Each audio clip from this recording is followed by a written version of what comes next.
नमस्कार दोस्तों, इस वीडियो में बात करेंगे 8वें वेतन आयोग में सैलरी कैसे तय होगी।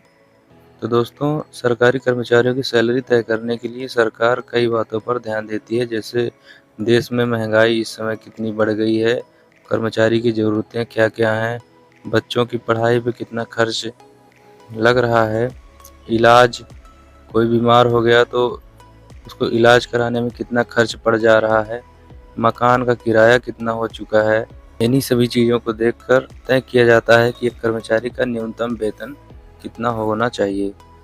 तो न्यूनतम और अधिकतम वेतन के बीच में कितना अंतर रहना चाहिए, ये बातें इसमें देखी जाती है। और सरकार का बजट कितना है, उसकी आर्थिक स्थिति कैसी है, यह भी इसमें देखा जाता है। इन सब बातों को ध्यान में रखकर फिटमेंट फैक्टर तैयार किया जाता है, जिससे सभी कर्मचारियों की बेसिक सैलरी तय होती है और बेसिक सैलरी से फिटमेंट फैक्टर को गुणा करके नया बेसिक तैयार किया जाता है। अब बात कर लेते हैं फिटमेंट फैक्टर क्या होता है या कैसे तय होता है। फिटमेंट फैक्टर का मतलब होता है कि आपकी मौजूदा बेसिक सैलरी को जितने से गुना किया जाए, वही है फिटमेंट फैक्टर।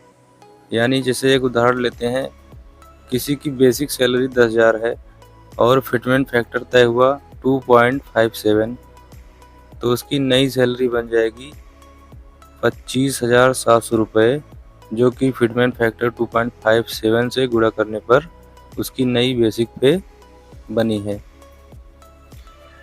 7वें वेतन आयोग में फिटमेंट फैक्टर 2.57 था।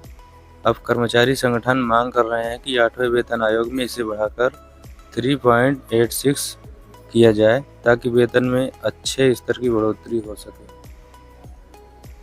7वें वेतन आयोग में वेतन कितना बढ़ा था? तो दोस्तों, 7वें वेतन आयोग में जैसा कि आप सभी जानते ही हैं, वेतन जो है 14% इसमें बढ़ोतरी हुई थी। मान लेते हैं जिसकी न्यूनतम बेसिक 10,000 थी, उसकी बढ़कर 25,700 हो गई थी। इसके अलावा डीए, एचआरए एवं अन्य भत्ते इसके अलावा थे। 1 जनवरी 2026 से 8वां वेतन क्या लागू हो पाएगा?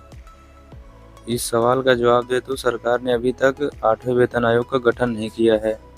अगर 2025 में आयोग बना और कामकाज शुरू भी हुआ तो इसे 1 जनवरी 2026 से लागू किया जा सकता है, लेकिन अगर देरी हुई तो क्या होगा? दोस्तों, वैसे लग रहा है कि ये समय से लागू होना तो मुश्किल है, क्योंकि जून महीना चल रहा है और मात्र 6-7 महीने बचे हैं। अभी आयोग का गठन भी नहीं हुआ है, तो लागू होना समय पे तो मुश्किल है। लेकिन अगर समय पर नहीं लागू हुआ तो इसका एरियर मिलेगा, जो 1 जनवरी 2026 से लागू मानकर दिया जाएगा। दोस्तों, 7वें वेतन आयोग में भी समय से लागू नहीं हो पाया था, लेकिन जब से लागू होना था उसके 6 से 7 महीने बाद मिला था, उसका एरियर के साथ उसका भुगतान किया गया था। अब बात कर लेते हैं कितना वेतन बढ़ना चाहिए। आज की महंगाई और ज़रूरतों और जीवन शैली को देखते हुए कर्मचारी संगठनों की मांग है कि फिटमेंट फैक्टर 3.86 से कम न किया जाए और कुल वेतन में न्यूनतम 40% की बढ़ोतरी की जानी चाहिए। जैसे जिसकी बेसिक सैलरी मान लो 20,000 है, तो उसकी नई बेसिक सैलरी क्या, भत्ते समेत 70,000 न्यूनतम 70 से 75,000 उसकी सैलरी बन जानी चाहिए। 8वां वेतन आयोग दोस्तों लागू होना तय है, लेकिन यह कब से लागू होगा, यह सरकार के फैसले पर निर्भर है। कर्मचारी संगठनों का लगातार दबाव बना हुआ है कि समय से गठन हो और सभी को सम्मानजनक वेतन मिले। तो दोस्तों, वीडियो कैसा लगा? वीडियो अगर अच्छा लगा हो तो वीडियो को लाइक करें, चैनल को सब्सक्राइब कर लें, ताकि आगे की अपडेट आपको समय से मिलती रहे। कोई भी क्वेश्चन पूछना हो तो कमेंट में ज़रूर लिखें। धन्यवाद।